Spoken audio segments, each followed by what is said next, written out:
Tom Kiefer. I'm originally from Gettysburg, Pennsylvania. I live in Dillsburg now, which is about 20 miles north of Gettysburg.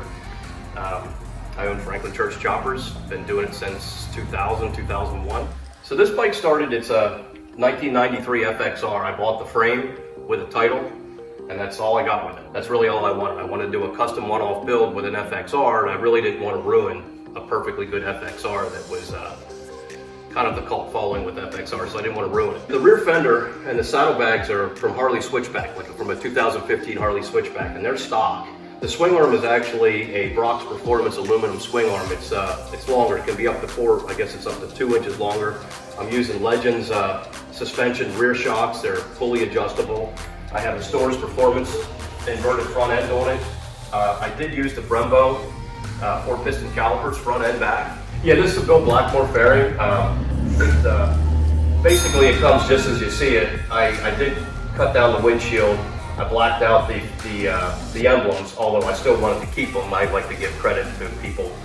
I did change the turn signals. Jeff Zielinski at NAMS actually helped me with that. So the wheels I chose were carbon fiber BST wheels. I also got those from Brock Davidson, Brock's Performance. He's a good friend of mine. They make the bike feel way lighter than what it is when you're going around corners. The back is a 17, and I chose a 19 for the front. The gauge is a Dakota Digital, and I didn't want to use the clamshell around the bars, so I actually made a mount for the bars itself, welded it to the bar, got it just in the right angle. Well, there was a couple things. I used the stock handlebars, the stock hand controls and the stock controls as far as the levers and the stock brakes, because I wanted an ease of service plus an ease of use. I wanted to really come out as a nice, easy to use stock look, but yet it's all custom. The paint was done in Texas, in Dallas, Texas, with Fairless of Strokers Dallas. He had his painter do it for us. It was kind of a little bit of a surprise. It was supposed to be black and cream, and we got it back green and greener. I finished it last year, 2020, I showed it in the FXR show.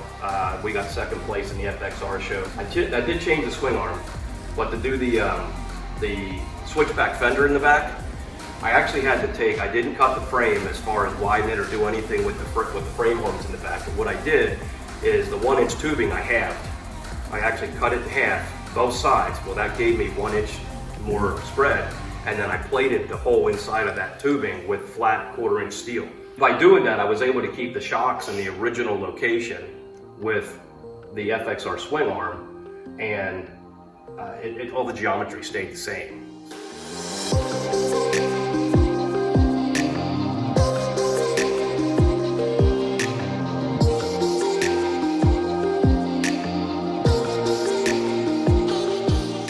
I'm Tom Kiefer from Franklin Church Choppers, and you're watching Torque Performance Television.